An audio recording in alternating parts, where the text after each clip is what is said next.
I would like to talk to you about my top 10 transfers across the leagues this summer. Of course, I will not be taking Kylian Mbappe's transfer to Real Madrid because we all have our thoughts on that already. So here we go. The person I have at number 10 is Tottenham's Dominic Solanke. I feel like they didn't really replace Kane last summer after he went to Bayern. So I feel Solanke is a great bit of business, even though I thought his price was a little inflated. But you know, the way Tottenham play now under Ange, very attacking, all-out attack formation, similar to kind of what you do on the PlayStation. Whether they're losing, they're winning, you know they're going to go for it, they're going to create those chances. And Solanke is someone who sniffs those chances in and around the box. He will get a lot of chances to convert. I think that's a smart piece of business by Spurs this summer. At number 9, I have Ferdi Kadioglu, who's transferred from Fenerbahce to Brighton. A lot of people might not know much about him, but you know, I watched him a couple of times last season, and I watched him at the Euros specifically for Turkey. And he's a great fullback to have. He can play on the right. He can play as right back or left back as effectively. He's very attacking in nature. He's very aggressive in his tackles, so he'll go for it. And that's kind of what you need. You need that aggressiveness in the Premier League. He will fly down the wings, create those chances for those attacking players. And we saw that when he played for Turkey this summer at the Euros as well. So I feel that's a very, very smart piece of business by Brighton. At number 8, I have Emil Smith-Rowe, who moved from Arsenal to Fulham. Unfortunately, it didn't quite work out for him at Arsenal. But we saw glimpses whenever he did play for Arsenal. I think Fulham and him are a match made in heaven. Fulham play according to his strengths. He gets that, he can make that number 10 position his own. And I feel, you know, the main thing that Smith-Rowe offers to a team is that being at the right place at the right time, and he's always in and around that box. So he will create chances for the striker, or he will finish them as well, as we saw when he played against Ipswich, was it, in game week 2. So yeah, he's a great purchase for Fulham. And I feel like he will do well there.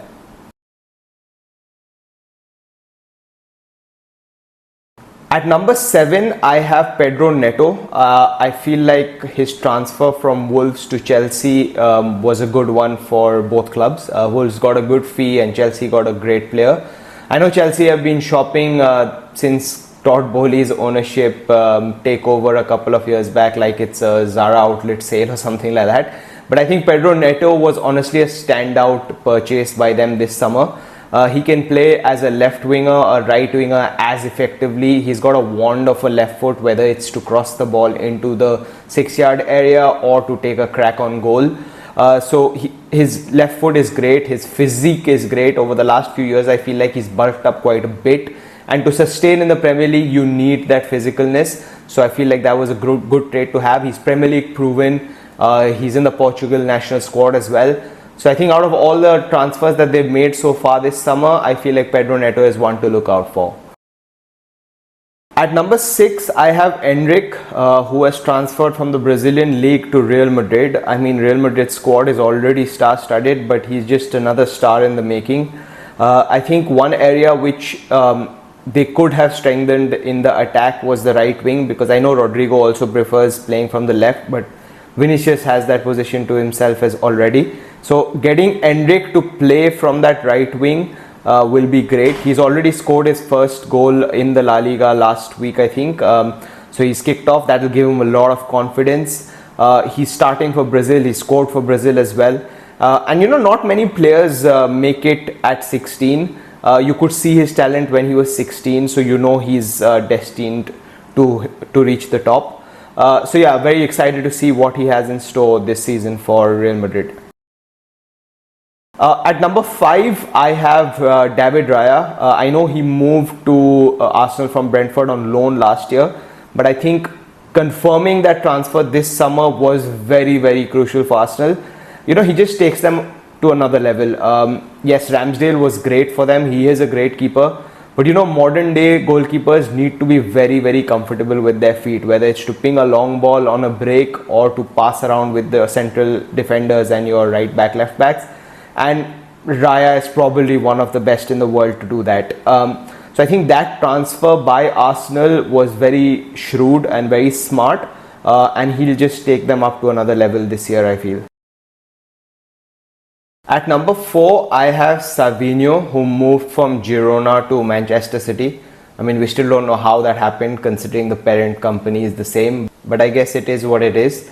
But I mean, Man City fans will feel like they've got another Riyad Mahrez. The way he drops his shoulder and, chops past the opposition defenders and midfielders is great to see. He's very silky, smooth, and he's really fast as well. He will always be that threat going forward for Man City. I think he can play on either wing as well. He played against United on the left wing in the Community Shield, but last week when they played against Ipswich, we saw him playing on the right wing, and he was as effective, if not even more. But one thing that he offers that's different from Riyad Mahrez and is actually a plus is his work rate off the ball. The way he presses the opponent and closes them down is superb. We saw that when City scored their second goal against Ipswich, the way he closed down Muric, the Ipswich goalkeeper, and won the ball back for De Bruyne to finish. So yeah, that's something which he also has in his game, and I feel will only benefit City's all-out attack. At number 3, I have Yankuba Minte. I think he's one of the transfers that has really excited me this summer. Newcastle did not want to let him go and now we can see why. He's such an exciting talent. He's one of those wingers that will always get the crowd off their seat. He does those tricks. He's ready to take defenders on, beat them with his pace. Yes, he's a talent, of course, and what he probably needs to improve on is his final pass and his decision making once he reaches the box. But everything else about his game is already A1.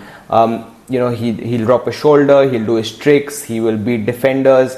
And when Brighton, Lewis Dunk, very, very often, Lewis Dunk, Van Hecke, Adam Webster, all their centre-backs love pinging a long ball, and they want Mitoma and whoever the right winger is to kind of chase that. He'll do that brilliantly because pace for Minte is not a problem. So a very, very exciting transfer by Brighton this summer. At number 2, I have Lenny Yoro, who moved from Lille to Manchester United. Honestly, out of United's summer business this year, he's the transfer that I have been most excited about. Very, very unfortunate that he got injured during the preseason tour in the US. But he is going to allow United to play the way Ten Hag wants. He will allow the team to play a high line because of the pace he has, because of his long legs. And also, in modern day football, you need your centre backs to be very comfortable with their feet. And I think Lenny Yoro has that as well. In that one half that he played in preseason, we saw how comfortable he is with ball at his feet.